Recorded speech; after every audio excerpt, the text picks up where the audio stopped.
Hey everyone.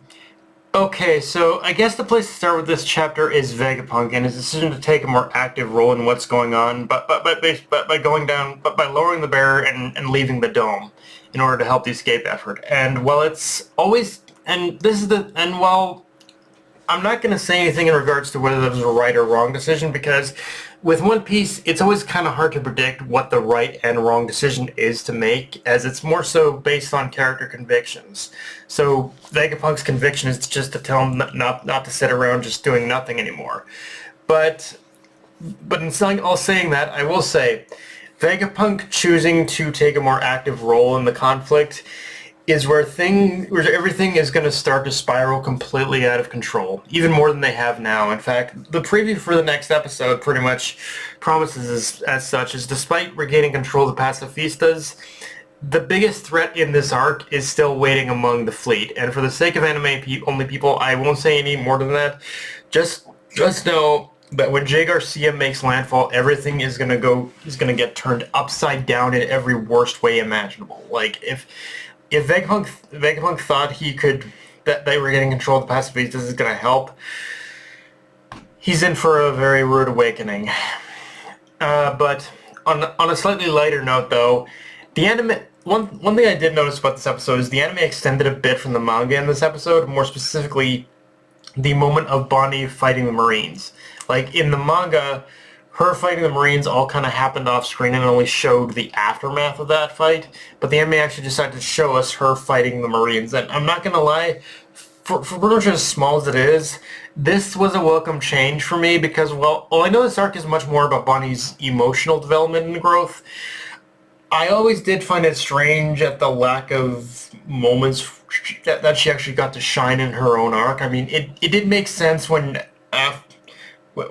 after we got to a certain point in the manga, but still, it was kind of nice to have a more kick-ass moment with her too. And I feel the anime did. I'm glad the anime kind of extended just that one scene in order to give her a little bit more of a moment with this arc. With that said, let's jump in and talk about Luffy versus Kizaru fight because across the board, this episode was beautiful in regards to art and animation, but it's when you jump into the fight between those two where you can clearly tell where the animation team had the most fun because the way they animated the panels with Kizaru when he ported himself back to Egghead after being tossed by Luffy were immaculate, clean, amazing. I don't know, any word you can use applies to basically the whole sequence of Kizaru versus Luffy. But I especially love the whole moment of Kizaru transitioning from Yasakani's Sacred Jewel into showing up in front of Luffy as an army of light clones. Like that whole moment itself was very crisp in how it was animated. Like just showing all those crosses of light just kind of blinding Luffy, and then suddenly it all pops off and showing the transition of them forming into clones. Like just that whole sequence, it was amazingly animated. But getting into the more analytical aspects of the fight itself, though, I do like that even now, after all the power Luffy's gained, fighting Kizaru is not an easy thing. Like fighting Kizaru is still a challenge. This fight did not diminish the fact that Kizaru is still an admiral, and that was showcased very clearly on screen, and I do like that.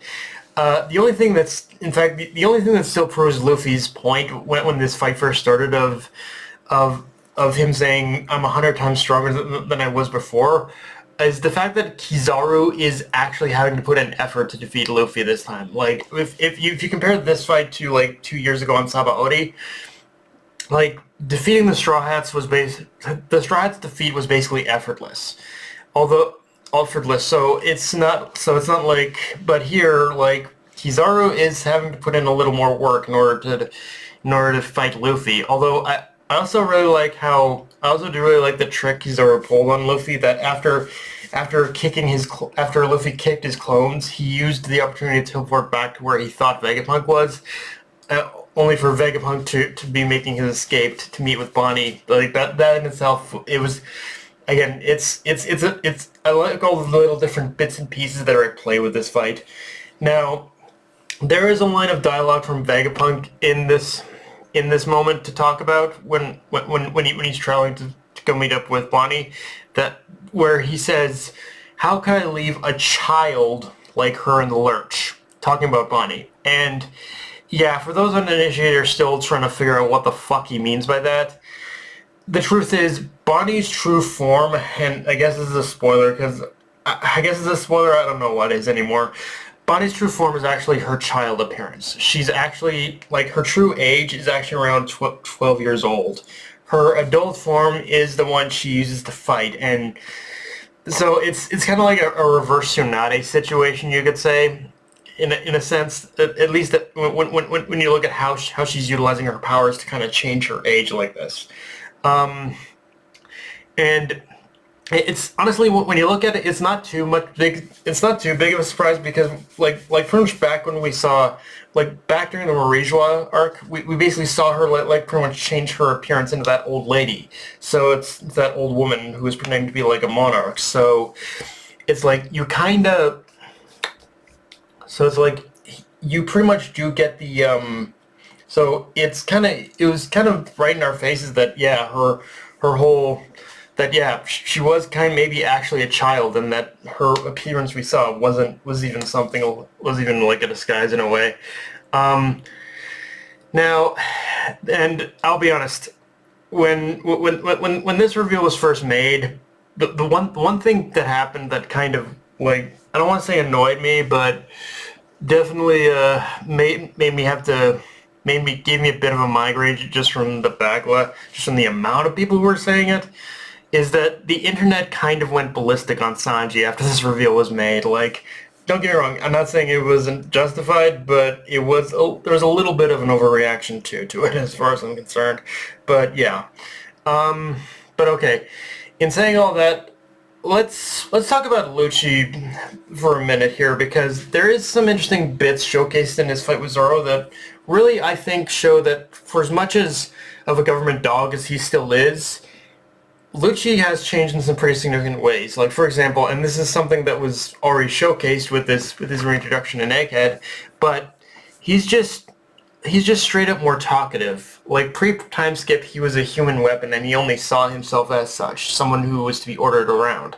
And while that's still technically true, as we see from this battle with Zoro, the first, Lucci is more talkative, and he's bold, but he's also saying, but it's in his words that kind of reveal some interesting bits. Like, one of the first things he says in his fight with Zoro is, "Stay out of our way and let us do our job, Roronoa." Like, that in itself already shows that even now, unless it's Vegapunk, he's not really interested in the Straw Hats. He's become more priority focused. The only reason he's fighting Zoro is because Zoro is in the way of getting to Vegapunk. And yet, even knowing that, there's also kind of this weird thing about him where even though Lucci is more priority focused, there's something to be said as well that he has kind of embraced more of the thrill of battle. Like, despite this, like, the moment he laid eyes on Luffy again, you could see all he wanted to do was to test himself, to see how strong he was in comparison. Like, he wasn't really giving up on his